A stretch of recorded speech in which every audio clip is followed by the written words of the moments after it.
Welcome to the AFR Saints channel, where we provide you daily content on your favorite team, the New Orleans Saints. Do us a favor and hit that subscribe button. Be sure to leave your comments below and smash that like button. Who dat?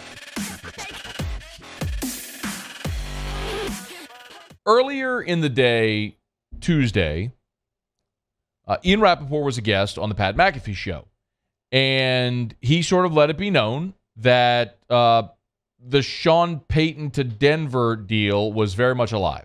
I know there's a lot of discussion like Denver can outspend. They're all rich. They are all rich. 18 or 16 million, like these are people who are worth billions. Like these are 25 rounding errors. Like, 25. Yeah, I don't know if it's going to. I mean, we'll see. Look, if Sean Payton gets 25 million, that is awesome, and he should get it because my guess is he'll be worth it. Like he's a very good coach. Look at their situation. There are two things that could be happening right now, and they're opposite. One is Denver is collecting itself and getting ready to put in new slips to restart their search. Or they are going to someone who has not yet been eliminated. Many of the candidates have been eliminated. When Harbaugh officially signs his deal, I will eliminate him, but I don't think that's been eliminated 1,000%. And Sean Payton has not been eliminated. So until Sean says, I'm definitely going back to TD, or until Harbaugh says, we're good and I'm definitely going back to Michigan, like those are still options. So that was earlier today. Rappaport said very much an option, Sean Payton to Denver. And then Adam Schefter broke the news about an hour ago that the Saints and the Broncos finalizing compensation in return for Sean Payton, which, of course, clears the way for Sean Payton to become the Broncos' next head coach, and Payton expected to head to Denver. We now know what that compensation is for Sean Payton. Denver is sending to New Orleans this year's first-round pick and next year's second-round pick. The Saints, in turn, are sending Sean Payton the rights to Sean Payton, and Denver can do their own contract with Sean Payton. Again, you're not trading Sean Payton's contract. You're just trading his rights, and then Sean Payton will sign a new deal with Denver.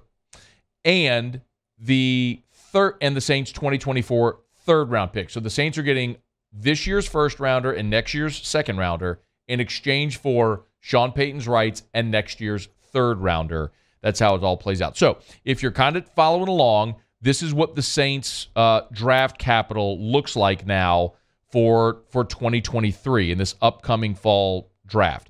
The Saints will have the first-round pick from Denver via Miami and San Francisco. Of course, Denver sent Bradley Chubb to Miami and got that pick for a pick via San Fran. So ultimately, it's San Francisco's pick, the 29th pick in the draft.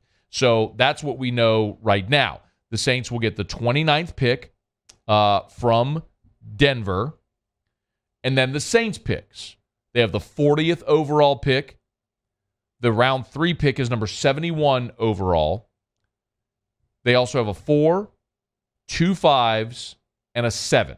That's the Saints draft compensation right now. So they have 7 selections overall, no 6th-round pick, but 2 5s. So a 1, a 2, a 3, a 4, 2 5s, and a 7. And for the Saints, while the 29th overall pick isn't necessarily appealing if you're thinking quarterback, like a lot of us are, because it is largely thought that this year's quarterback class is going to be very top-heavy. You know that you're going to see Bryce Young and C.J. Stroud and Will Levis, and then the next guy most talk about is Anthony Richardson. So those players, if they all come off the board in the top 10 picks, none of them will be on the board for the Saints at 29.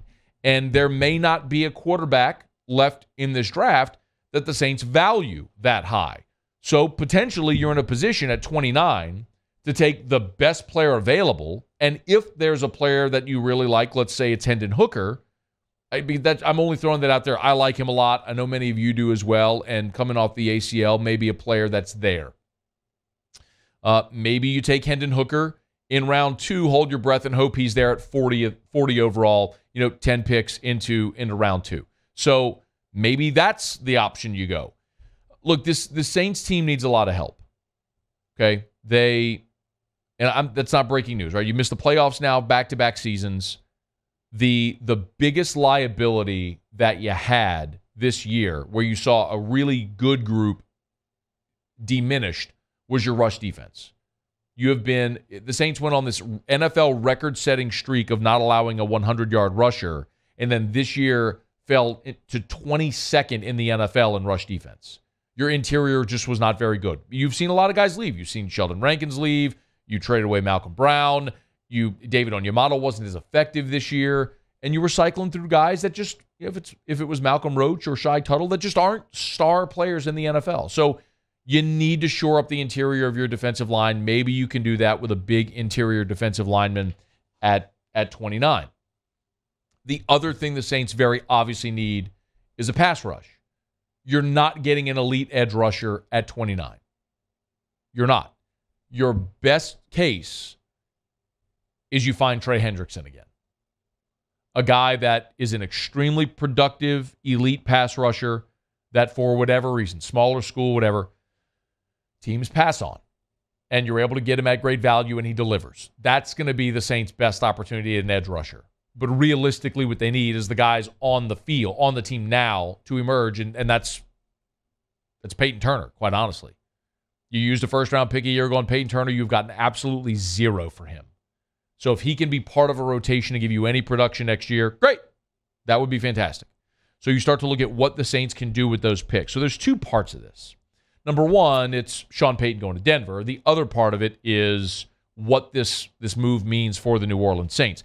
As for Sean Payton going to Denver, look, I, like many of you, acknowledged when Sean Payton, a year ago around this time, announced he was stepping away from football, that he was never coming back.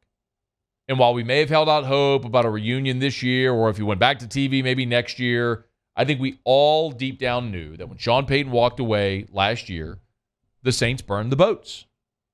They were moving on.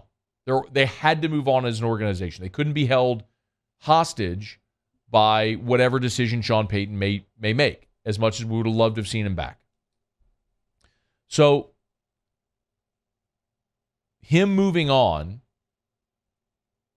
really you had to answer two questions, or hope two factors went your way. One is, what could you get for him? Could you get assets that help you rebuild your team? The answer is yes. You get a first-round pick this year, a second-round pick next year. Great. The other is you didn't want him to go to a place where he'd beat you.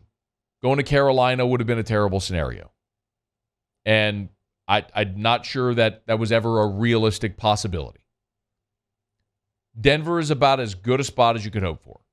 He's in the AFC, so he's in a different conference. He's in the AFC West. Out of sight, out of mind. The only way you'd ever run across Sean Payton in the playoffs is in the Super Bowl. So you hope that never happens. Could it happen? Sure. Look at Andy Reid. He was in Philly for 14 years, took him to a Super Bowl, 5 NFC championship games. They fire him. He goes to Kansas City, and now they're playing each other in the Super Bowl a week from Sunday. So could it happen? Sure. Is it likely? No. This will be the first time it's ever happened where a coach in the Super Bowl will coach against a team he brought to a Super Bowl. So possible, yes. Likely, no. So Sean Payton, out of sight, out of mind. And he's going to a place where he likely is going to be able to thrive. Look, remember, this was the interview he did with Cowherd not long ago where he talked about what he would do for Russell Wilson.